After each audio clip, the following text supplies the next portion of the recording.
Boa tarde, turma. Tudo bem? A professora Daiane Cristine. Hoje a gente vai falar um pouco sobre vigilância sanitária, mas do ponto de vista do radiodiagnóstico, da radiologia, tá? Só fazer alguns ajustes aqui para a gente iniciar.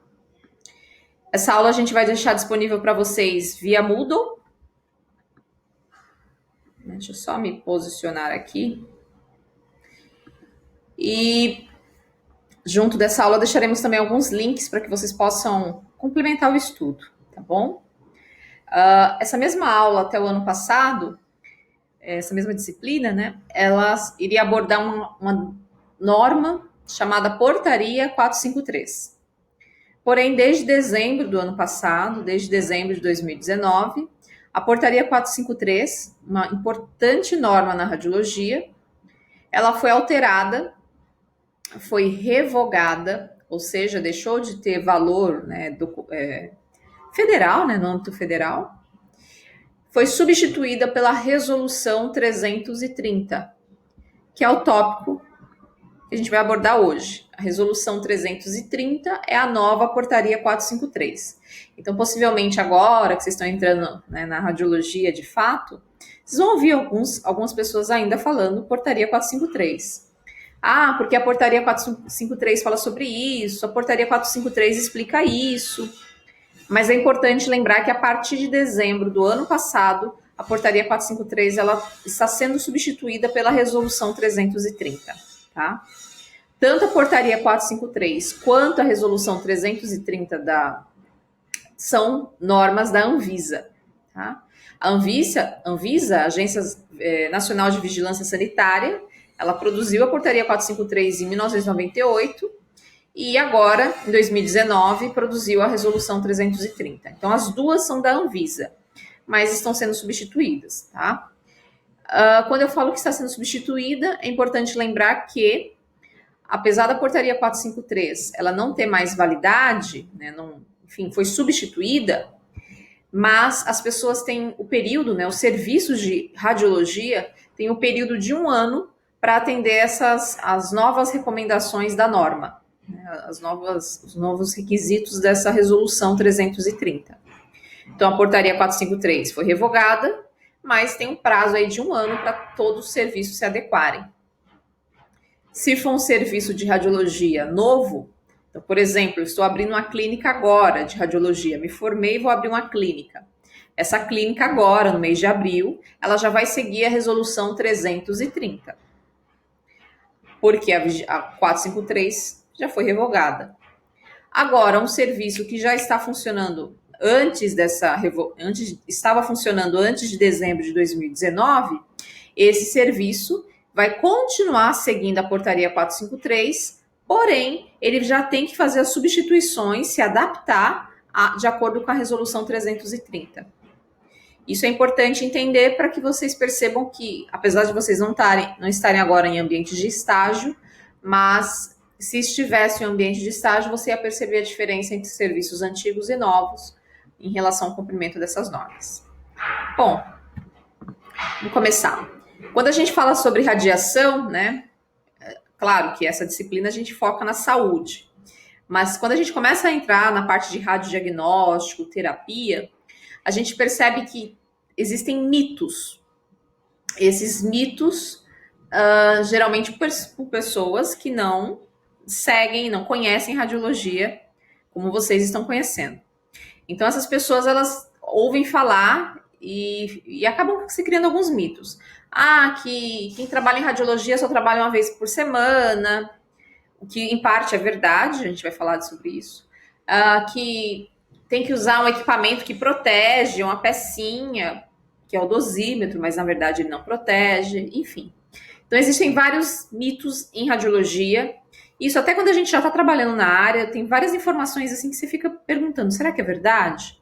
Porque é uma área que naturalmente causa curiosidade. Quando a gente fala de radiação, da parte nuclear principalmente, as pessoas têm essa curiosidade, esse interesse, e é natural que acabam se falando muito a respeito disso. Mas o ponto alto é, todas as informações, elas precisam ser verificadas e tudo que é de fato aplicado em radiologia está baseado na legislação vigente. ou seja, nas portarias, normas que regem a nossa profissão. Na aula de hoje eu só vou falar de uma resolução, que é a 330. Mas existem várias resoluções, portarias, legislação que especifica como trabalhar com segurança em radiologia. E isso vocês vão aprender ao longo do curso. Por exemplo, vocês terão a disciplina que é a disciplina de proteção radiológica. Nela a gente fala um pouco sobre isso, essa questão, né, pontua cada um desses itens, tá? E entre outras disciplinas, até um pouco em biossegurança, na parte de gestão, né, a gente acaba falando ao longo de todo o curso. Então, o que eu quero que vocês entendam nesse primeiro momento é que toda informação que vai ser colocada em prática na rotina de um serviço de radiologia tem que estar baseada na legislação vigente, na lei que está atuando, aquela lei que é a lei atual. E isso é muito importante para evitar exposição desnecessária, efeitos biológicos indesejáveis, tudo isso, tá? Então, só para vocês terem ideia o quanto de legislação que existe na nossa área, tornando a nossa área uma área segura para trabalhar. Nós temos legislação que especifica as 24 horas semanais, isso é lei, tá? Claro que você pode dividir, trabalhar em uma vez por semana só, existem casos, sim, mas geralmente é mais comum se fazer rotina, né? Ou seja, trabalhar, sei lá, 5 dias por semana, 4 horas por dia, dá 1 a 5, por exemplo. Mas tem serviços, tem alunos que já trabalham e estão concluindo tecnólogos, já são técnicos, por exemplo, que trabalham uma vez por semana, trabalham naquele emprego todo domingo. Tá? Então, isso é verdade, existe uma legislação para isso. O uso de dosímetros, que é o equipamento que mede a dose de radiação, ele não te protege, ele só mede, ele só te dá o valor de radiação todo mês. Tá? Você tem que pegar esse dosímetro como se fosse um crachá. Você entrega para uma empresa que faz a leitura e ela te devolve um novo dosímetro para você continuar usando um e o relatório do dosímetro anterior. Tem que se usar EPI, EPC. EPI é equipamento de proteção individual e EPC é equipamento de proteção coletiva. Hoje em dia, a gente já começa a chamar mais de VPR, vestimenta de proteção radiológica, tá? Mas esses nomes ainda são usados. Então, tem norma para isso também. Existem normas no Ministério do Trabalho que falam que nós precisamos fazer um exame de um hemograma completo a cada 6 meses, tá? Isso é importante. Claro que também tem a questão, pode ser anual, né? Tem essa alteração também. Adicional de insalubridade, né? Que é um item que a gente discute mais profundamente. Quando a pessoa está gestante ou quando sofre um acidente, né? Férias semestrais, também existe legislação que ampara isso, no caso de profissionais, servidores públicos, e até aposentadoria especial. Então, todos esses aspectos estão dentro de legislações específicas para radiação. A norma ou a legislação que a gente vai falar hoje, que é a Resolução 330, ela vai tratar sobre alguns pequenos pontos desses. Por exemplo, o uso de dosímetro e EPI, tá? Aqui, né, só eu ia falar meme, mas é na verdade uma charge, né, mostrando, né, que a gente sempre fala para o paciente, olha, é totalmente seguro, fique tranquilo, mas a gente sempre acaba, né, indo para um ambiente de proteção e o paciente desconfia, né, isso é uma piada aí que o pessoal faz com bastante frequência, mas lembrar que, claro, o paciente ele está ali porque ele precisa se expor, né, ter um benefício, ele vai ter o diagnóstico dele, e nós estamos ali trabalhando todos os dias, então, de fato, nós precisamos nos proteger, porque a nossa exposição é diária. O paciente é ocasional, uma vez ou outra. Aqui, só para vocês terem uma ideia, a gente acaba falando muito de, tem um decreto, tem uma lei, tem uma portaria, tem uma resolução, né? Então, aqui só uma hierarquia da legislação, tá? Aqui eu coloquei separado, mas, de fato, portaria e resoluções têm basicamente o mesmo peso perante a lei, tá? Então, na verdade, elas são equivalentes. A portaria 453 foi substituída pela resolução 330, mas ambas têm o mesmo poder, tá? A 453 caiu, mas a 330 vai ter o mesmo efeito que tinha a 453 antes. E também, a instrução normativa, que é um item complementar a essa resolução que a gente vai discutir hoje, tá? Aqui nesse slide eu coloco para vocês uma série de exemplos de legislação, tá? como, por exemplo, a questão das 24 horas semanais, da gratificação, né? Por exemplo, o decreto da década de 50, para vocês observarem como a nossa profissão, ela é amparada, né? Ela tem bastante amparo legal, tá? Então, esse aqui é de 1950, e nessa lei já se falava, por exemplo, das 24 horas semanais, tá? Entre outros assuntos.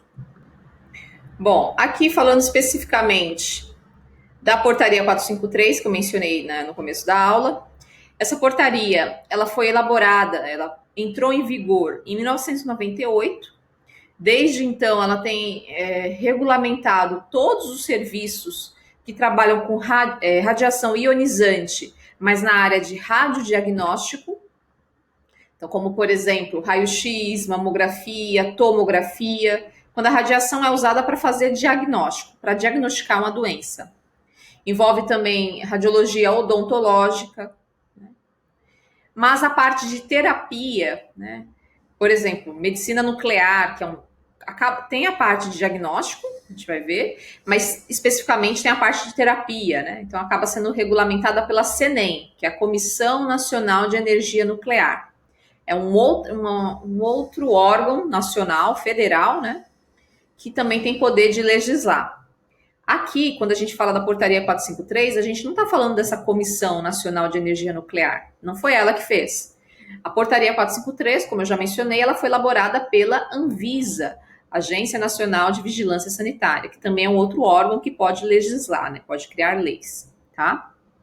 Então, na radiologia, já é legal você perceber isso. Nós temos a CENEM, Comissão Nacional de Energia Nuclear. Deixa eu ver se dá para escrever. Anotações. Opa, acho que tem que fazer outra coisa aqui. Eu queria colocar a escrita, mas não sei, acho que não. Perguntas e respostas, eu sei que ele abre outra página. Mas depois eu posso deixar registrado para vocês, anotadinho, bonitinho, tá? Mas aqui só para vocês entenderem, nós temos a CENEM, com C, de Comissão Nacional de Energia Nuclear, N no final. E além da CENEM, nós temos a Anvisa. São os dois principais órgãos que legislam, né? Ou seja, estabelecem leis, legislamento para a área de radiologia médica, tá? E claro, radiologia industrial também. A CENEM, ela está legislando sobre tudo que envolve material nuclear, material radioativo. Vocês vão aprender mais à frente, ou talvez até já tenham ouvido falar. A Anvisa, ela acaba legislando sobre tudo aquilo que tem uso de radiação ionizante, mas predominantemente radiação do tipo X, que é aquela que ela só funciona se você apertar o botão. O equipamento de raio-x, ele só emite radiação X se você apertar o botão, né? Eu acho que vocês ainda não tiveram equipamentos, mas a gente tem uma mesa de comando, a gente tem um botão para fazer o disparo de raio-x. Se esse botão for apertado, a máquina funciona. Se você não aperta esse botão, a máquina não funciona. Então, essa é a principal vantagem do raio-x. Ele só é perigoso, vamos dizer assim, né? Tem o risco de exposição se estiver o equipamento ligado, né? E com o botão acionado. A área nuclear, não. Os materiais da área nuclear o tempo todo estão emitindo radiação. Por isso, a CENEM cuida dessa parte, né, parte nuclear, e a Anvisa cuida tudo que envolve radiação ionizante do tipo X, tá? É a principal diferenciação que a gente pode fazer. Mais à frente vocês vão conhecer mais de legislação e vão ver que tem outros detalhes aí, mas esse é o começo da história. Então, a Anvisa, dentro dos seus poderes, criou a portaria 453, tá? A portaria foi criada pela Secretaria de Vigilância Sanitária do Ministério da Saúde. É isso que significa essas siglas aqui, ó. Secretaria de Vigilância Sanitária do Ministério da Saúde. Então, foi a portaria número 453, criada em 1º de junho, publicada em 1º de junho de 98. Essa portaria, ela tem como base, né, como principal objetivo, orientar, dizer, olha, o que se faz em radiologia, o que pode ser feito dentro dos serviços, o que não deve ser feito. Por isso a gente chama ela de diretriz, né, ou é um conjunto de diretrizes, guia, né, orienta o serviço de radiologia, tá? Então ela é chamada também de diretrizes básicas de proteção e radiodiagnóstico médico e odontológico, né? É o nome que a gente dá a essa portaria 453. Então, diretrizes básicas de radioproteção para radiodiagnóstico, tanto na área médica tomografia, mamografia, raio-x convencional, raio-x digital, quanto na área odontológica, raio-x panorâmico, entre outros métodos, ok? É para isso que servia a portaria 453.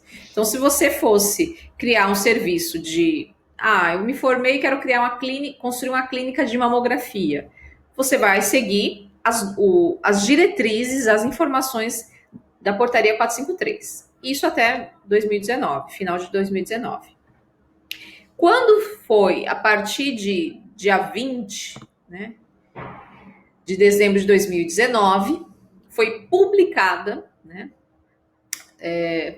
se publicou dia 26, né, isso é um detalhe importante, mas no dia 20 de dezembro foi lançada, foi concluída a resolução RDC, ou seja, resolução da diretoria colegiada número 330. Então vamos lá, primeira coisa, o que é essa diretoria colegiada?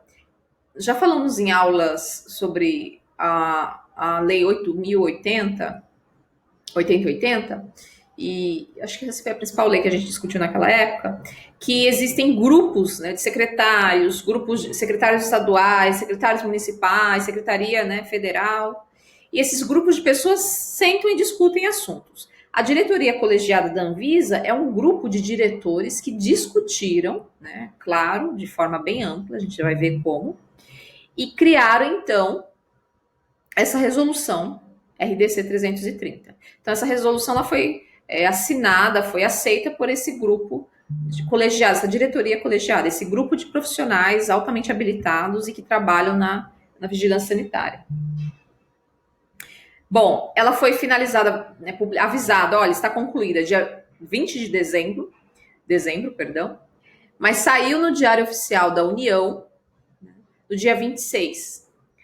Lembrando, para quem não sabe, o Diário Oficial, principalmente vocês que, né, estudam em serviço federal, o Diário Oficial da União é um meio de comunicação do governo federal com todos os outros, né, os outros níveis de governo, estadual, municipal. Então, se saiu no Diário Oficial, é o mais importante, né? Foi comunicado. Então, a partir do dia 26 de dezembro de 2019, qualquer serviço de radiodiagnóstico que fosse aberto teria que seguir a RDC 330 ou Resolução 330, certo? Os serviços que já existem têm exatamente o prazo de 1 ano para se adequarem às normas da RDC 330. Ou seja, dia 26 de dezembro de 2020 expira o prazo para os serviços se adequarem ao que está na Resolução 330. A partir daquela data, se o serviço ainda está seguindo a portaria 453, ele vai ser autuado. Aqui eu coloco o link para vocês acessarem, tá? Mas depois a gente acessa junto também. Então, a abrangência dessa resolução. Então, ok, no Brasil existe a CENEM e a Anvisa, quando a gente fala de radiologia. A CENEM cuida de tudo que é nuclear, então são outras normas, vocês vão aprender lá na frente. E a Anvisa cuida de tudo que é radiação ionizante tipo X, tá? Raio-X. Dentro da Anvisa, tinha a portaria 453 que caiu, e a partir de agora a gente tem a resolução 330. O que abrange a resolução 330? Né? Do que se fala nela? Então, essa resolução 330, ela vai falar da radiologia, né? O radiodiagnóstico, raio-x convencional, raio-x digital, mamografia, tomografia, tantas áreas agora a gente acaba, mas são as principais. Além disso, né, foi acrescentado agora, que não tinha na portaria 453, mas foi acrescentado agora a radiologia intervencionista, tá? E hemodinâmica, que são áreas bem relacionadas, mas a gente acaba separando aqui. E também se incluiu ressonância magnética, ultrassonografia, que eu não coloquei aqui, mas tem no final da aula.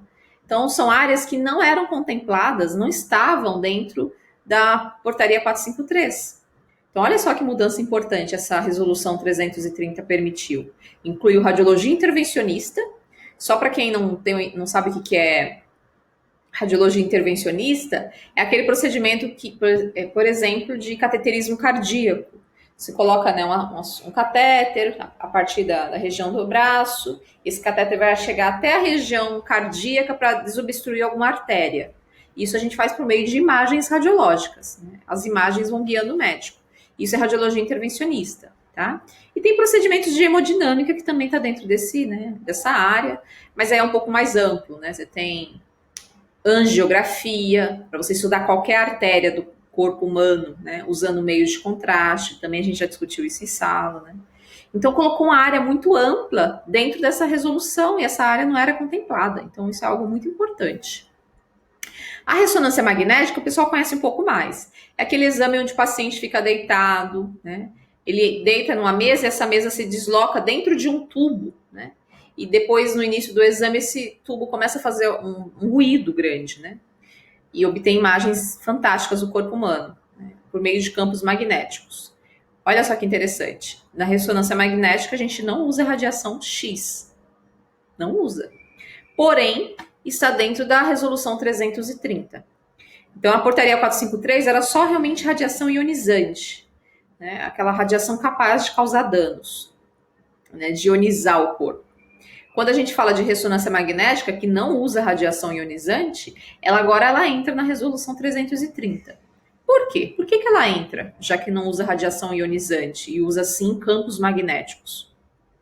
A ressonância magnética, apesar de não usar radiação ionizante, ela é um método diagnóstico por imagem. Então, por meio da ressonância, o médico faz o diagnóstico, e ele faz esse diagnóstico por meio das imagens da ressonância. Então, por conta disso, a ressonância também faz parte do radiodiagnóstico. Usam a radiação não ionizante, a radiação, vamos pensar assim, magnética, e ainda assim, apesar disso, ela permite formação de imagens do corpo humano. Então, por isso, agora está dentro da resolução 330. Aí muita gente perguntou, e a radiologia veterinária? A radiologia veterinária não é contemplada na resolução dos 330. Apesar de usar radiação X, apesar de permitir o diagnóstico, a radiologia veterinária ela não está dentro do escopo da área de atuação do Ministério da Saúde. A radiologia veterinária está dentro da área de atuação do Ministério da Agricultura, tá? E o nome maior, agora que eu não me recordo. Então, por isso, a radiologia veterinária não está sendo contemplada, discutida dentro da resolução 330, tá bom? Então, essas aqui foram as principais acrescentadas, lembrando que também entrou a ultrassonografia, que é um método que a gente usa ondas de som para fazer imagens do corpo humano. A maioria já conhece, né? Quem tem algum familiar que ficou grávida, né? Fez ultrassonografia, bem famoso, ou às vezes o médico pede uma ultrassonografia abdominal, é bem comum, né? Então, a ultrassonografia também não usa radiação ionizante X, não usa radiação ionizante, mas está sendo contemplada pela Anvisa, pela resolução 330. Também pelo mesmo motivo da ressonância. Não usa radiação ionizante, mas também é um método de diagnóstico por imagem. O médico vai fazer um laudo com base na imagem. Então, também é nossa área, também é radiologia. Ok? Bom, então essas são as principais. Eu realmente esqueci de colocar a ultrassonografia aqui. Quando eu salvar os slides em PDF para mandar para vocês, eu coloco aqui, tá? Só para desencargo de consciência. Opa! Claro que tudo que a portaria 453 já falava, raio-x, tomografia, mamografia, né? Raio-x convencional, raio-x digital e radiologia odontológica, tudo isso já era falado na portaria 453, continua. Tá? Continua na resolução 330. Ainda a gente tem tudo isso, tá? Radiologia odontológica, por exemplo. Mas foi acrescentado essas aqui também. Um outro ponto importante é que a RDC 330, ela também fala um pouquinho, mas bem pouquinho, né? Quando eu falo pouquinho é porque tem tantas normas, sobre proteção radiológica. Então, proteção radiológica é uma área bem grande dentro da radiologia. Então, tudo que você vai fazer que envolve radiação ionizante, a gente tem que ter medidas de proteção. E aí, isso é o que a gente chama de proteção radiológica. Ou radioproteção, tanto faz. Dentro da resolução 330 da Anvisa, a gente tem, de fato, parágrafos, capítulos que abordam esse assunto. Mas a nossa principal referência para proteção radiológica é essa norma aqui, ó. NN-CNEM, Comissão Nacional de Energia Nuclear, 3.01. Isso aqui é um 1, tá, gente? Essa letra é meio estranha, né? 3.01. Então, essa norma da CNEM 3.01, que vocês vão estudar em um outro momento, ela fala bastante sobre proteção radiológica. A CNEM tem várias normas sobre proteção radiológica, ela é um órgão nacional muito bom, muito competente nessa parte, então ela que faz a maior parte das leis. Então, a Anvisa teve o cuidado de referenciar. A Anvisa não criou novas normas de proteção radiológica, porque ela sabe que quem faz isso melhor é a CNEM. Então, a Anvisa referenciou, ela citou, lá, olha, a CNEM, né, de acordo com o que a CNEM já estabelece, as normas de proteção são essas. Então, isso é muito bom, porque significa que a Anvisa e a CNEM estão em acordo. Então, se a gente seguir a norma de proteção da CNEM, né, as normas gerais, uso de dosímetro, tempo de exposição, a gente vai estar também atendendo às normas da Anvisa, tá?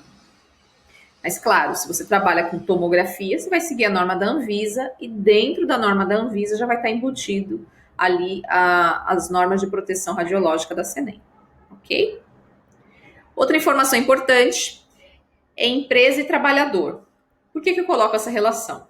Digamos que você já está trabalhando com radiologia e aí você comete um ato ilegal. Você, por exemplo, trabalha sem usar o dosímetro. E aí vai um fiscal da Anvisa, fala, olha, a resolução 330 fala que você tem que usar o dosímetro. Já vou mostrar para vocês isso. Ela fala que tem que usar o dosímetro.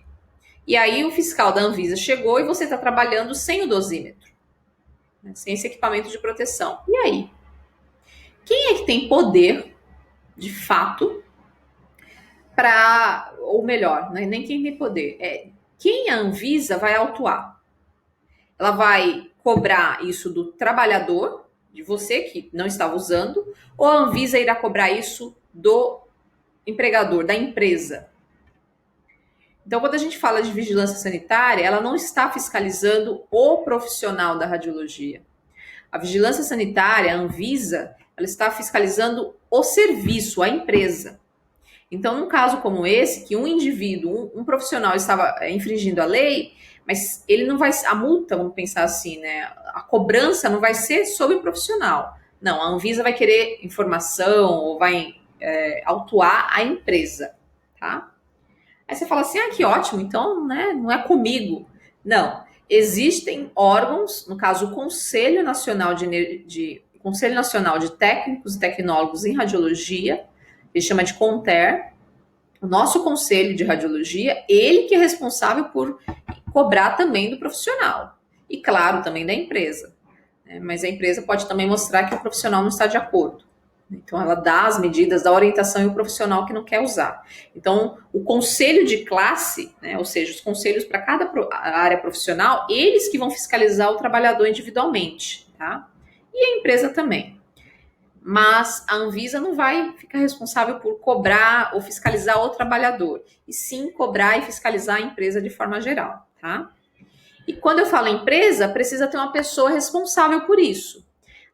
Na Anvisa, essa pessoa responsável pela empresa, ou por tudo que está sendo realizado ali, a gente chama de responsável legal ou responsável técnico, tá?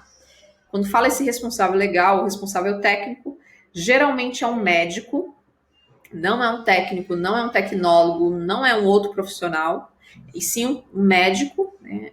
É a recomendação da Anvisa, porque esse médico ele pode ter controle sobre tudo, não só sobre o exame de raio-x, tomografia. O médico ele tem controle sobre o exame, sobre o laudo, sobre o diagnóstico, sobre o paciente, por isso ele que acaba sendo responsável para a Anvisa, tá? E só lembrando que essa RDC 330, ela revogou tanto a portaria 453 e também ela revogou, ela deixou de, né, tirou o poder de legislar, vamos pensar assim, dessa resolução 1016. Essa resolução 1016, vocês também vão aprender na área de controle de qualidade, mas eu já deixo aqui para lembrar que ela também não tem mais validade, tá? Bom, a Anvisa, ela fez um webinar, né, que é aquela videoconferência que se explica detalhadamente o que está acontecendo, né? E eu printei 2 ou 3 telas desse webinar, só para vocês terem uma ideia de como que ficou. Eu coloco o link dos dois para quem quiser assistir na íntegra também, tá?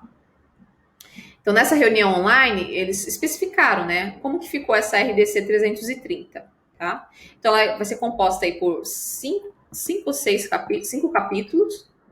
O capítulo 1 vai falar a abrangência geral da norma, o que ela fala, para que serve. O capítulo 2, ele está relacionado aos requisitos gerais.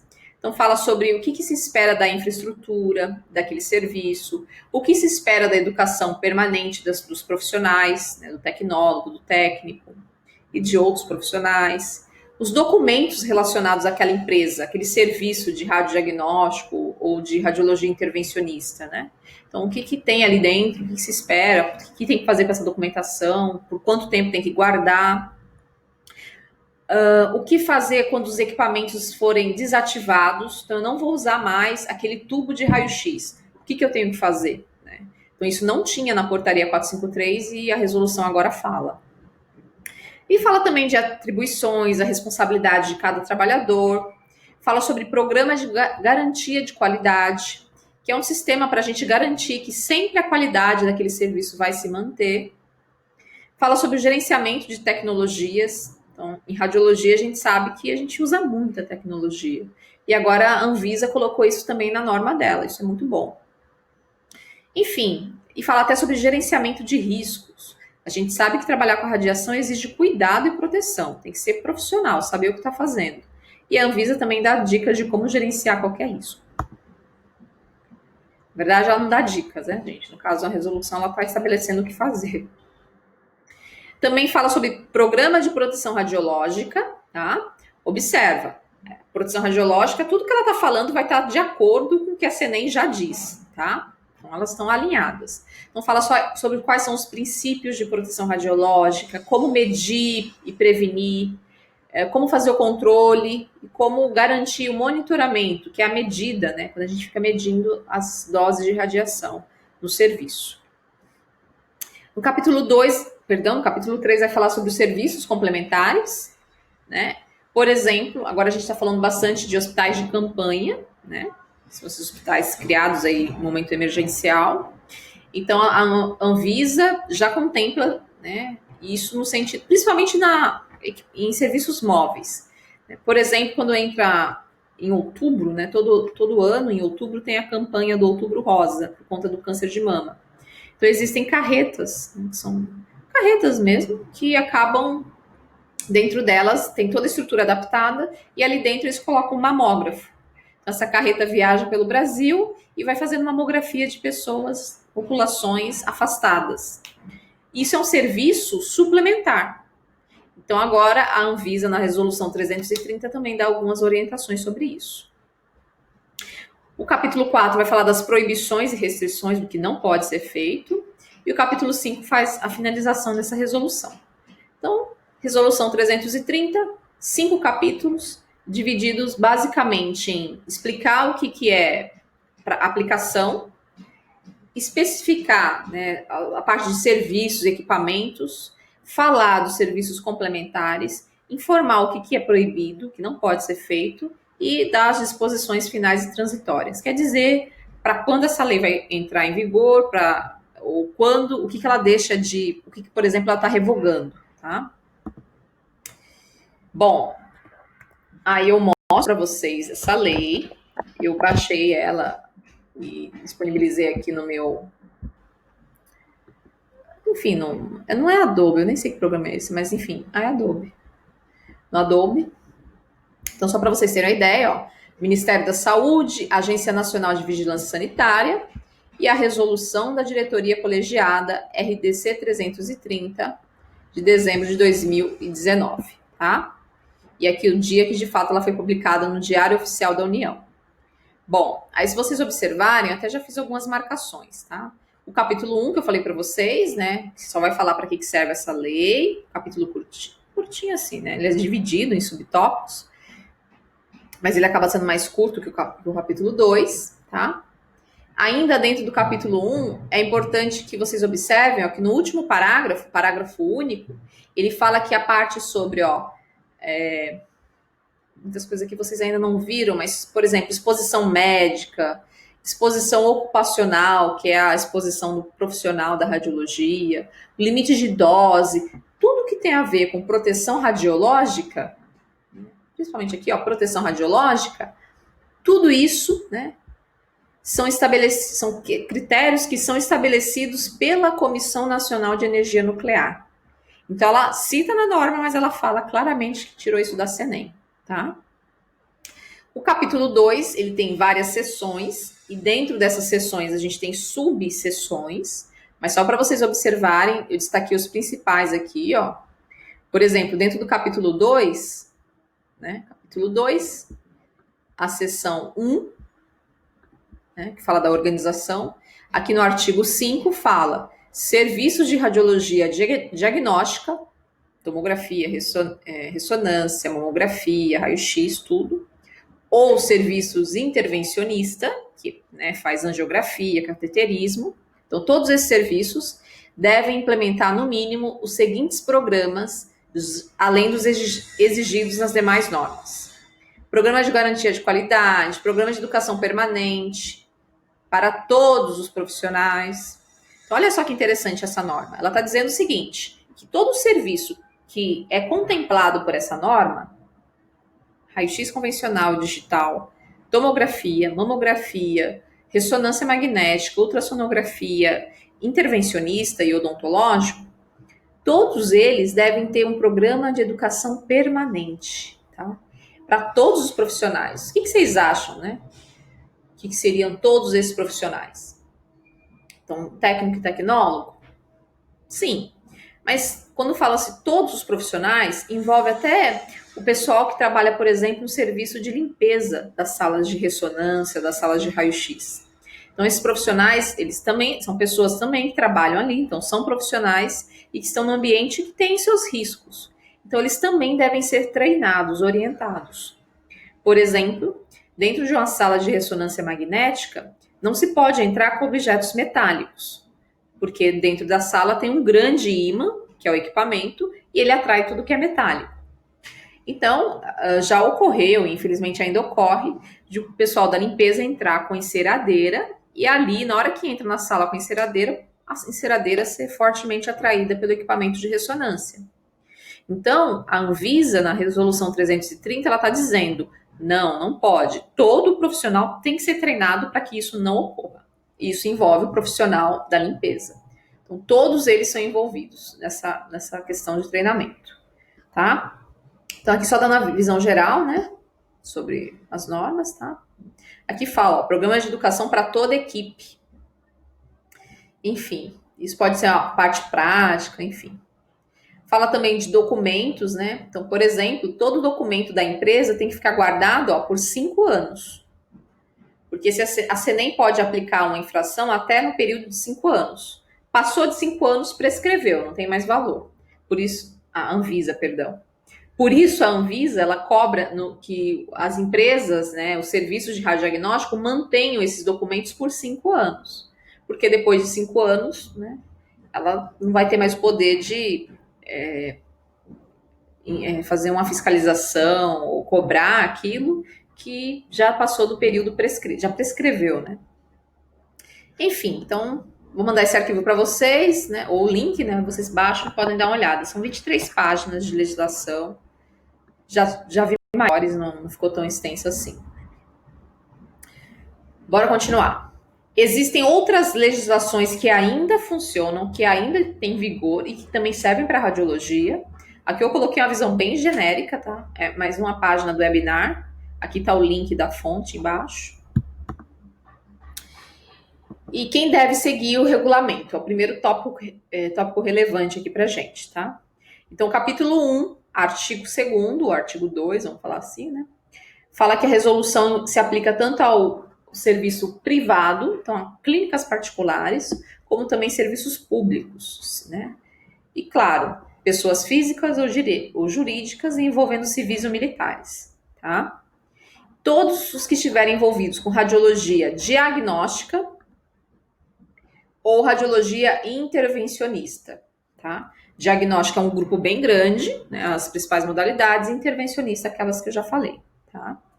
Então, se você vai fazer um serviço de radiodiagnóstico, tem que seguir a RDC 330. Se você vai prestar um serviço de radiologia intervencionista, tem que seguir a resolução 330. Se você vai fabricar um equipamento para esses serviços, também tem que seguir a resolução. Se você vai utilizar o equipamento, também tem que seguir a resolução. Tem uma parte da norma, né, o artigo 3º, ainda nesse mesmo capítulo, aí tem um subitem, que é o inciso 6º, ele fala que o profissional legalmente habilitado, quem é esse profissional? Profissional com formação superior ou técnica, então pode ser o tecnólogo ou técnico, com suas competências atribuídas por lei. Então é esse profissional que pode atuar dentro da radiologia, tá? Ou seja, é o profissional que ele cursou, né, fez o curso de radiologia, técnico, tecnólogo, e dentro desse curso diz que ele pode trabalhar com radiação ionizante, tá? Se ele fez um outro curso e dentro desse outro curso fala que ele pode atuar com uma pequena área, ok, mas ele pode atuar somente naquela área que está descrita no curso, tá? E também esse mesmo inciso, só que agora no artigo 13, fala de um profissional que é responsável legal, tá? Esse responsável legal, um chefe, um médico, enfim, ele deve escolher ou designar um profissional que seja legalmente habilitado para assumir a responsabilidade pelos procedimentos de radiologia, diagnóstico ou intervencionista, tá? Esse profissional vai ser chamado de responsável técnico. Então aqui a gente já consegue ver a diferença entre o responsável legal e o responsável técnico. O responsável legal, às vezes, ele pode ser o profissional que é o dono do serviço. Então, é o que assinou, é o que perante a Anvisa é o responsável. Mas aqui especifica também que se é uma pessoa que vai supervisionar os procedimentos de cada setor, se ele vai supervisionar, ele tem que ter conhecimento do que ele está supervisionando. Então, ele tem que ser um profissional que conhece tudo dentro do setor que ele está supervisionando. Isso não inclui apenas o método de exame. Inclui conhecer, saber e entender os métodos de diagnóstico, cuidado com o paciente, o laudo. Por isso que o responsável técnico, principalmente, ele tem que ser um médico, tá? É a recomendação que não está na norma, mas a própria Anvisa, quando se manifesta a respeito da norma, ela acaba atribuindo esse responsável técnico um médico. Por que eu falo isso? Por que eu estou dando atenção para isso? Porque, às vezes, alguns profissionais técnicos, tecnólogos, entendem que eles podem ser o responsável técnico. Eu posso ser o responsável técnico do serviço de radiodiagnóstico do Celso Ramos, do Hospital Celso Ramos. Ok, você pode cuidar da tomografia, da ressonância, mas ter responsabilidade por tudo que acontece dentro daquele departamento, ou seja, o diagnóstico, o laudo e assim por diante, você não pode. Porque isso já é um ato médico, é algo específico de um médico, ele que cuida de todo o departamento, tá? Bom, aqui fala também, falando um pouquinho sobre o capítulo 2, né, que é aquele que fala dos requisitos gerais. Fala no artigo 5º que os serviços de radiologia diagnóstica ou intervencionista, sempre são esses dois, né, abordados. A gente resume todas aquelas grandes áreas nessas duas. Devem ter o programa de garantia de qualidade, educação permanente e proteção radiológica. Então, são 3 programas que o serviço de radiologia precisa ter. Garantia de qualidade, para garantir que os equipamentos funcionem bem e o diagnóstico seja bem feito. Educação permanente, ou seja, garantir que todos que estão ali envolvidos estejam constantemente se aprimorando, principalmente em proteção radiológica. E o programa de proteção radiológica, que vai ser vai ser um treinamento, orientação para todo mundo que trabalha com radiação, tá? Aqui fala sobre a gestão, cortou um pouquinho, né? Mas eu já falei para vocês, né? O responsável legal e responsável técnico, né? Que tem responsabilidade pelos procedimentos, isso envolve tudo, então a gente já sabe que isso é um médico. E o artigo 14 fala que esse responsável legal, esse médico, ele deve designar formalmente um membro da equipe que seja legalmente habilitado, ou seja, que lá no curso que ele fez, a lei, né, o MEC fala que ele pode fazer esse tipo de serviço, e ele vai ser designado para assumir a responsabilidade por ações relacionadas à proteção radiológica, tá? E isso que é o que a gente chama, aqui tá cortando, que beleza, mas é o que a gente chama de supervisor em proteção radiológica, supervisor de proteção radiológica, tá? Momento muito importante. Existem dois tipos de supervisor de proteção radiológica. Um supervisor, que a Anvisa está falando, aí na resolução 330, no artigo 14, que é o tecnólogo ou técnico ou qualquer outro profissional que tenha habilitação para isso, que vai cuidar das ações de proteção radiológica dentro daquele serviço. Esse é o supervisor que eu estou falando para vocês. E um segundo é o supervisor de proteção radiológica habilitado pela CNEM. Esse supervisor de proteção radiológica habilitado pela CNEM, ele faz uma prova, como se fosse um concurso público, uma prova específica para medicina nuclear, uma prova específica para radioterapia, enfim. E aí, então, ele vai ser avaliado, geralmente junto a essa prova ele tem que fazer um estágio de 6 meses para provar que ele entende de proteção radiológica. Então, são dois profissionais diferentes, mas que recebem o mesmo nome.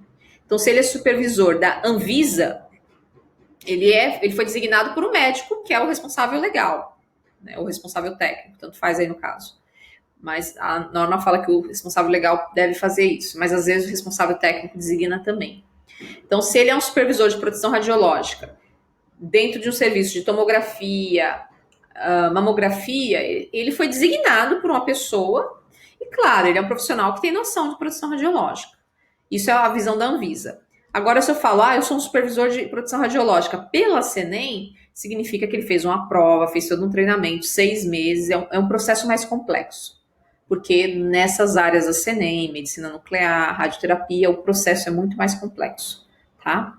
Então eu quero enfatizar bem essa divisão, porque é muito comum falar, eu sou supervisor de proteção radiológica. Se você estiver conversando com uma pessoa que é da área nuclear, da área da CNEM, ela vai falar, olha que legal, tá, você podia fazer um serviço para mim. Mas não pode. Se ele é um supervisor da Anvisa, é bem diferente de ser um supervisor da CNEM. Uma outra coisa importante no capítulo 2 é sobre a desativação do equipamento. Eu tenho a minha clínica e a minha tomografia vai deixar de funcionar. Eu tenho que comunicar isso. Então aqui fala, a desativação do serviço de radiologia diagnóstica ou intervencionista, sempre falando dos dois, deve ser previamente comunicada à autoridade sanitária. Ou seja, pego o telefone e vou ligar para a Anvisa ou vou usar outro meio de comunicação oficial, tá? Então, por quê? O que você vai avisar para a Anvisa? O destino, né, para onde vai esse equipamento e a guarda dos arquivos. Lembra que eu mencionei que os arquivos precisam ser guardados por 5 anos, né, que é o período para então prescrever, né, a infração, uma auto de infração da Anvisa? Então, se você vai deixar, o seu serviço vai ser desativado, aqueles documentos precisam ficar guardados por mais no mínimo 5 anos. Então, a Anvisa vai querer saber onde vai estar. Tem que falar também dos assentamentos, né, os registros, livro de ponto. E principalmente tem que ser informado para a Anvisa os históricos ocupacionais. Esse histórico ocupacional é o dosímetro que o tecnólogo e o técnico vai usar, né? Esse dosímetro, todo mês a gente tem um relatório, né? Um papel impresso dizendo qual foi a dose. Esses relatórios, que a gente chama de histórico ocupacional, porque ele conta a história da sua ocupação, a história de dose enquanto você trabalhava ali, ele precisa também ser informado no poder de quem vai ficar ou em qual local vai ser guardado. Porque se a Anvisa precisar, alguém processou a empresa e a Anvisa vai ter que fazer uma verificação, ela vai precisar desses documentos. Aí a empresa fala, mas a gente fechou no passado. Não, mas tem que guardar por no mínimo 5 anos. Onde estão? E ainda, dando sequência a essa questão do equipamento, caso o serviço opte por descartar equipamentos, e esse equipamento produz radiação ionizante, né? Claro, ele pode descartar, mas tem que seguir as seguintes regras. O equipamento deve ser completamente desabilitado, de forma a tornar impossível a produção de radiação ionizante. Ou seja, eu tenho lá um tubo de raio-x, eu não vou mais usar esse tubo de raio-x, não vou usar mais esse equipamento, vou desativar.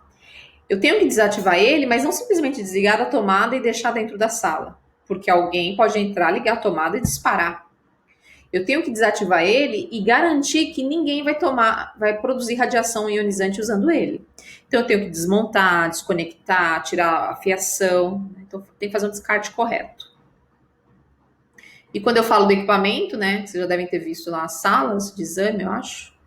Já devem ter visitado o laboratório de posicionamento, né, ou visto os equipamentos de forma geral.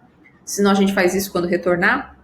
Você vai ver que, na verdade, é só o tubo de raio-x. Só precisa desconectar a fiação dele. Se você desconectou aquele tubo, o restante do equipamento, mesa, né, todo aquele suporte metálico, não tem problema algum. Além disso, a Anvisa fala que se você vai descartar o equipamento, você tem que tirar todos os símbolos, indicadores de radiação ionizante.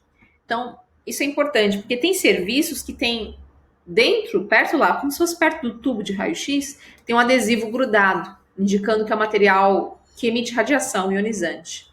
Se você vai descartar esse tubo de raio-x, por exemplo, um lixo comum, um lixo levar para algum serviço de eletrônicos, né, um descarte de eletrônicos, imagina o pânico que você não vai causar se deixar aquilo ali descartado com um trifólio, né, aquele símbolo da radiação. Então a Anvisa fala que isso não pode ser feito, né? Já ocorreu várias vezes, aí aparece sempre no jornal, né? Olha, foi encontrado material radioativo. Então, por isso não pode. Que causa, né, uma preocupação desnecessária se tiver tudo desligado, né? E por fim, antes do descarte do equipamento, a autoridade sanitária deve ser formalmente comunicada por escrito, né? Falei do telefone inicialmente, mas é para você obter as orientações, porque no final você vai ter que deixar aquilo registrado. Geralmente é um escrito, um memorando, um circular, um documento oficial.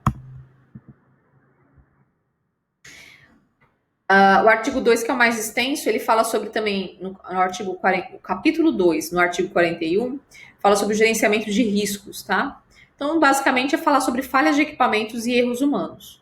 Isso é interessante, isso não se discutia antes, na portaria 453, e agora a gente está abrindo espaço aí, a Anvisa está abrindo espaço para a gente discutir falha humana, falha de equipamentos, né? Então, deixar isso registrado, a Anvisa está pedindo para o serviço gerenciar isso. Olha, você quer trabalhar com tomografia? Ok. Só que eu quero que você tenha um sistema de gerenciamento de risco. Todas as falhas que ocorrerem no equipamento, todas as falhas humanas que ocorrerem nos processos, vocês deixam anotado. Tudo anotado, guardando tudo por 5 anos, para que a gente possa, se um dia precisar, rastrear o que aconteceu, verificar o que aconteceu.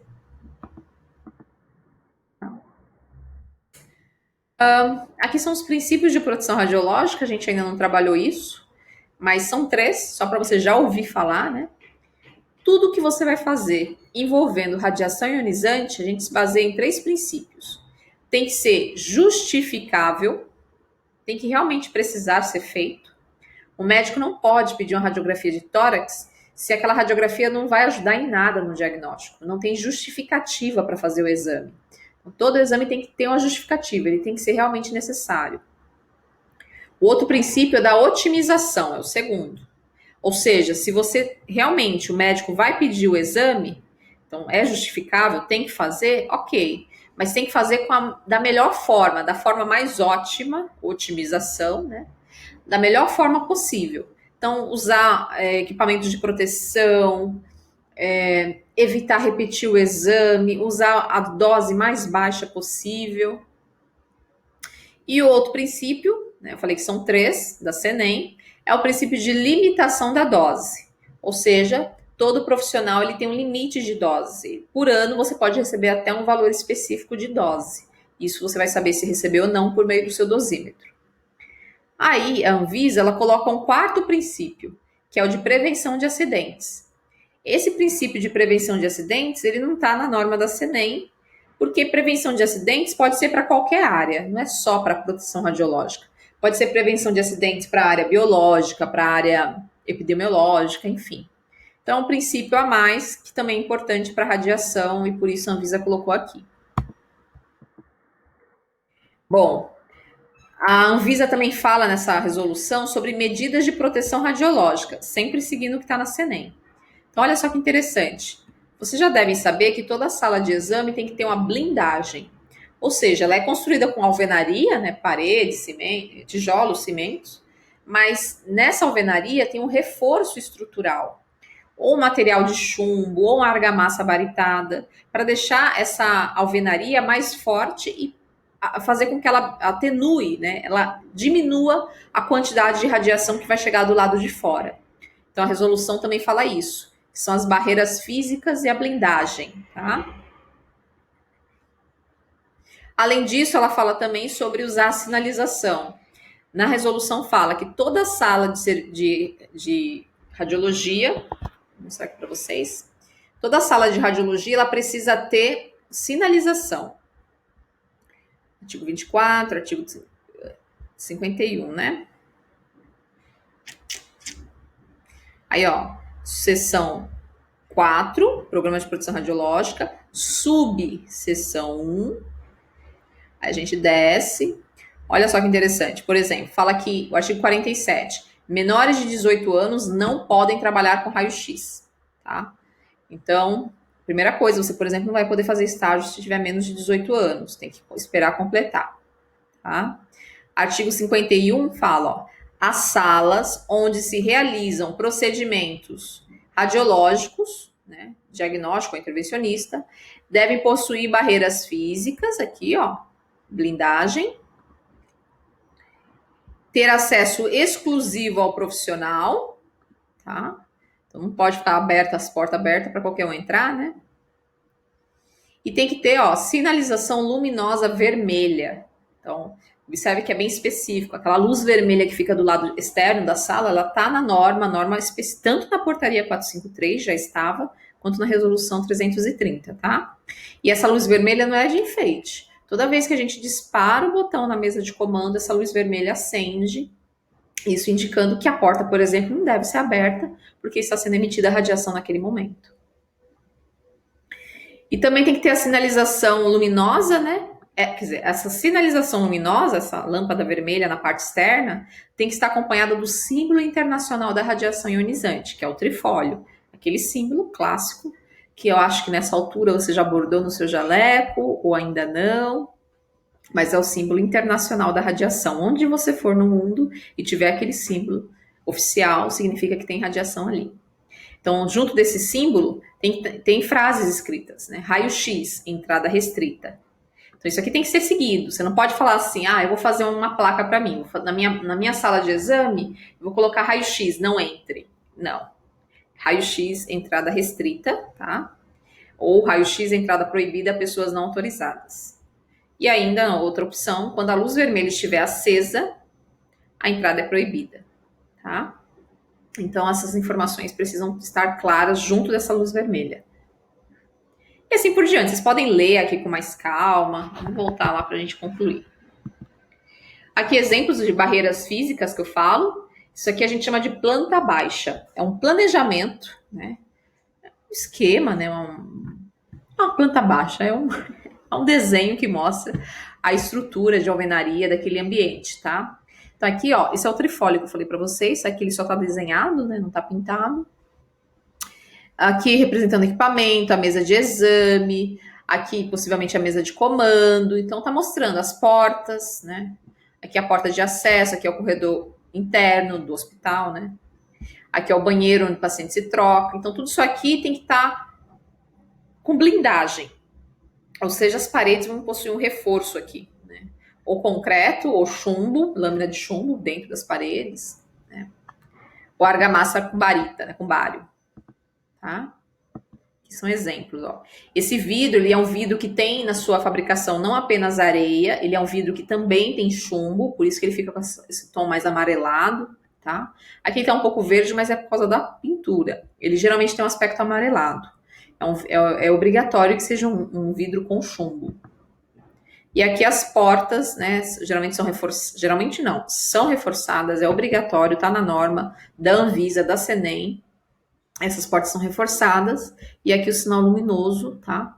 Aqui tá faltando claramente a sinalização escrita. Não pode ter só o sinal luminoso, também tem que ter a sinalização escrita. Como essa porta é uma porta de correr, possivelmente está na lateral aqui da parede colada. Mas é importante que na porta também tenha essa sinalização. Bom, aqui foi tudo que eu mencionei lá para vocês, né? Perdão. Aqui já o artigo 43 Eita, 53, que fala dos pacientes. Então, agora você está deixando de ser um paciente, né, nesse primeiro momento, se tornando um profissional em radiologia. Mas nada te impede, em outro momento, acompanhar alguém no exame. Então, quando isso acontecer, é importante que você, como paciente ou como acompanhante, saiba que também tem proteção radiológica para você, tá? O paciente, né, a norma fala para ele exigir e usar corretamente a vestimenta plumbífera, que é esse material que tem chumbo, durante o procedimento radiológico. Olha só que interessante. Vou fazer uma radiografia do antebraço de uma gestante. Ela teve uma fratura séria, o médico insiste que ela precisa fazer a radiografia, então a gente vai fazer. Como que a gente pode otimizar? Lembra? Fazer com a menor dose possível. Colocando um avental, um EPI, equipamento de proteção individual, um avental de chumbo, sobre a região do tórax, do tronco, né? O tórax e o abdômen dela. Então é isso que a norma está dizendo. Mesmo que você é paciente, que você vai fazer radiografia, você também pode usar o equipamento de proteção. Ele tem que estar numa área que não atrapalhe o exame, mas ele pode ser usado e deve. E aqui fala, né? Não é permitida a permanência de acompanhantes, né? Só quando é necessário. Então, um homem, né, de 40 anos, totalmente lúcido, vai fazer a radiografia da mão. Ele não precisa, ele está ali totalmente lúcido, entendendo o que está acontecendo, consegue ir caminhando normalmente. Eu não preciso colocar a esposa dele, que é a acompanhante, dentro da sala, né? A menos que exija, né, como aqui fala, né, estritamente necessário, tá? Mas isso deve ser evitado. Claro que existem algumas situações, questões de às vezes questões de relacionamento, casal, isso aí já aconteceu em diversas situações, do homem não querer deixar a mulher entrar sozinha, ou o contrário. Então a gente tem que saber lidar com a situação, tá? E claro, adolescentes, crianças, né, sempre devem estar acompanhados para evitar, né, qualquer que a pessoa interprete algo que você fizer dentro da sala de forma equívoca e achar que você está assediando ela, tá? Então isso já aconteceu, acontece infelizmente com uma certa frequência, porque o profissional ele não atende os códigos de ética da radiologia. Então, por exemplo, a gente tem que explicar o que vai fazer com o paciente. Não é só pegar o paciente e ir tocando nele e posicionando. Não, você fala, olha, eu vou posicionar a senhora aqui, a senhora me dá licença? Então, isso é importante para evitar, né, ter que colocar o acompanhante quando não é necessário, tá? E se o acompanhante for necessário, é importante então que ele use a vestimenta plumbífera, ou seja, o avental, são vários equipamentos de proteção individual, mas qualquer um deles que tenha chumbo. E mulheres grávidas ou com suspeita de gravidez informar o médico antes do exame. Então, tudo isso é obrigatório, tá na norma. Aqui exemplos de placas, né? São placas mais antigas, porque a norma saiu, né? Janeiro, a gente está em maio, então. Maio, a gente está em abril. Então, possivelmente, eles são produzidos, ainda mais no meio dessa pandemia, né? Então, ainda devem estar produzindo placas novas. Quando tiver, eu atualizo aqui. Eu sempre sou a favor de placas com desenhos, porque essas placas que são amarelas, com bastante informação, a pessoa às vezes olha ali, a não sei que ela, né, realmente seja uma pessoa esclarecida e queira ler, mas às vezes é desinteressante para pessoas mais leigas, ainda mais esse vermelho no amarelo. Se fosse um preto no amarelo, que tem mais contraste, seria mais interessante, tá? Então, isso aí já é um consenso, né, meio que geral, e essas placas têm a tendência de mudar. Bom, aqui sobre equipamentos móveis em leito hospitalar. Então, vocês vão ver que na radiologia a gente tem a opção também de fazer radiografia no leito. Então, né, tem uns leitos, a gente faz de leito em leito. Então, o artigo 60 dessa norma fala como se proteger. Enfim, aqui vai falar bastante sobre a proteção, né? Aqui vamos direto à foto, ó, que são os leitos hospitalares. Às vezes você precisa fazer radiografia de cada um desses pacientes. Então, a norma fala como devemos proceder. Aqui é o equipamento portátil de raio-x, tá? É aquele equipamento que você leva para fazer exames no leito. Você vai empurrando o carrinho hospital abaixo ou hospital acima. Bom, aqui fala sobre os serviços complementares, que eu já mencionei para vocês. Por exemplo, radiologia móvel. Então, aqui é só um guia para você saber onde achar na norma. Capítulo 3 você vai achar isso. O capítulo 4 fala o que é proibido.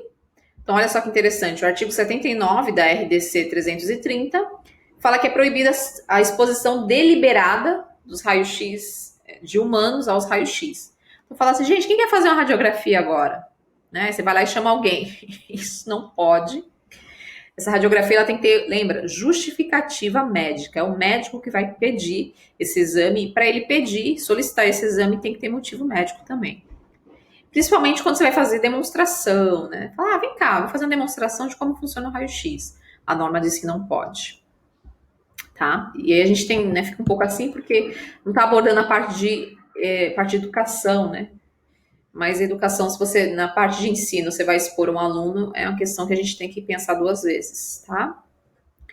Enfim, algumas empresas pedem radiografia também para exame admissional e demissional. Então, a norma tem restrições. Ela fala que se realmente é necessário, ok, mas evitar. Então, antigamente era muito frequente. Você ia entrar no serviço, você tinha que levar um raio-x, né, uma radiografia de tórax, né? A antiga chapa de tórax.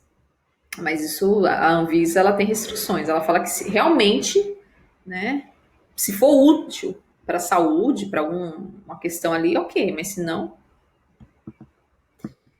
enfim. E também uma coisa que está proibida a partir de agora, que não era proibida na 453, mas agora na 330 é o processamento manual de filmes radiográficos. Então vocês estão na primeira fase da radiologia, mas você já deve saber que quando a gente faz a radiografia, depois tem um filme. Esse filme, antigamente, ele era revelado como se fosse uma fotografia. Sabe quando você coloca naqueles tanques com líquido, aí deixa pendurada secando? Esse é o processamento manual e está proibido na norma, tá? Então, a partir de dezembro de 26 de dezembro desse ano, 2020, proibido. Você fala, mas ainda tem serviço que faz isso? Tem. Serviços bem afastados, né, da região central, né, das capitais, ainda faz.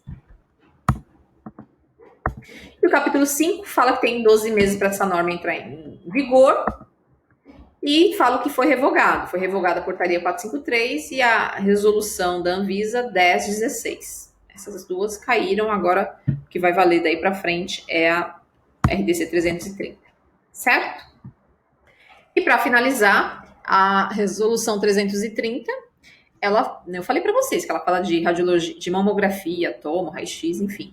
Só que a gente não leu isso dentro da norma. Eu passei a norma com vocês aí, os pontos altos, a gente não viu. Então, o que a resolução, o que a Anvisa fez? Ela escreveu uma resolução de 20 e poucas páginas, central, e cada modalidade, por exemplo, radiologia convencional, fluoroscopia, ou radiologia intervencionista, mamografia, cada modalidade ela escreveu um documento à parte, que é a instrução normativa, tá? Então, a gente tem a instrução normativa 52, são 8, 53 até 59. 3, 6, 7, 8 instruções normativas, 8 instruções normativas. Então, aqui eu já deixei o link para quem quiser consultar, pesquisar. A gente não vai usar agora cada uma delas, vocês vão ver que são bem específicas, mas na frente, quando você precisar, você já sabe onde achar. Essas instruções normativas, elas vão dar literalmente protocolos, como fazer garantia de qualidade ou procedimentos para cada uma dessas áreas. E a gente já observa, né? Radiologia convencional, fluoroscopia e radiologia intervencionista, mamografia, tomografia computadorizada, radiologia odontológica, radiologia também odontológica intraoral, tem extraoral, ultrassonografia e ressonância magnética. Todas essas áreas são 8 áreas contempladas dentro da resolução 330 e cada uma delas separadamente contemplada nessas instruções normativas, IN, instrução normativa. Certo? Então, se você um dia for trabalhar com tomografia e quer saber exatamente, especificamente o que a CNEM pede, você vai na instrução normativa 55. Você vai ler a resolução 330 e ler a instrução normativa 55. Isso facilita a dinâmica de achar informações. Na portaria 453 era tudo misturado, você falava um pouquinho de cada área. E agora eles sugeriram, fizeram dessa forma e ficou melhor. Lembrando que essa resolução ela atendeu a consulta pública, tá? Ou seja, a Anvisa abriu para membros do público, médicos, tecnólogos, comentarem, tirarem dúvidas, colocarem sugestões. Então, ela já foi bem discutida e está fechadinha, já está valendo. E só para a gente finalizar a parte de vigilância sanitária, e falando do Estado, a gente está falando de algo nacional, agora voltando falando especificamente do estado de Santa Catarina, a gente tem a Instrução Normativa 001, que foi produzida em 2014, que fala, por exemplo, sobre a questão de radiação ionizante. Ou seja, além da resolução da Anvisa 330 e as suas 8 instruções normativas, que são federais, podemos ter também dentro do estado instruções normativas estaduais, tá? E resoluções estaduais. Claro que sempre a federal tem um poder maior, mas é bem interessante a gente também seguir as normas estaduais, porque às vezes a federal ela fala de uma forma tão abrangente e acaba não falando dos detalhes. E a instrução federal acaba sendo mais específica de acordo com aquele estado. Então, lembrando que a gente tem normas Anvisa nacionais, mas também federais, né? Mas também temos estaduais. Tá? Esse daqui, o CIERE, é um sistema que a gente monitora registro de doses de todos os profissionais do estado. Isso é bem interessante, enfim, é uma curiosidade aí, só para vocês saberem. A gente vai discutir isso em produção radiológica lá na frente. Não percam. Certo, pessoal? Acabou. Não está avançando os slides aqui, mas acabou. Agradeço a atenção de vocês. Eu sei que sempre acaba ficando um pouquinho extenso, mas lembrando que a gente está tentando compactar 4 horas de aula, né? Da 1h30 às 5h30, dentro desse período um pouco mais curto, tá bom? Lembrando também que foi realizado o conselho de classe essa semana. A gente agradece o retorno de vocês, né? A devolutiva de vocês é bem importante. A gente espera que, de fato, vocês estejam tirando proveito. E caso tenham dúvidas, tem um chat no Moodle, não sei se vocês já observaram, lá na parte superior tem um balãozinho de mensagens. Pode escrever para a gente lá também, ou por e-mail, como preferirem, tá bom? Importante a gente conseguir concluir essa maratona aí de estudos. Bom final de semana para vocês, pessoal. Um abraço e até mais.